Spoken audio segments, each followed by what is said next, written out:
అజ్ఞానంగా నోరు తెరిచి ఏదంటే అది మాట్లాడితే గుడ్ ఫ్రైడే ఎలా అవుతుందండి? జ్ఞానం కలిగి తన నోరు తెరిచిను, ప్రభుగల ఉపదేశము నాకు బోధించును. అది జ్ఞానం. ఏ జ్ఞానం?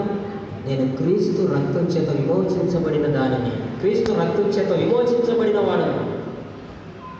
నా ఆలోచనలు విమోచించబడ్డాయి, నా కళ్ళు విమోచించబడ్డాయి, నా నోరు విమోచించబడిందని ఎవరైతే ఈ జ్ఞానం కలిగి నోరు తెలిసి కృపగలిగిన మాటలు మాట్లాడతారో అది వాళ్ళ జీవితంలో అది గుడ్ ఫ్రైడే.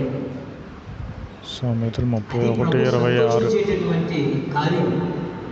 అది దేవుని నామం మహిమపరచబడేటటువంటి అనుభవం. అది దేవునికి స్తోత్రం. హల్లెలూయా.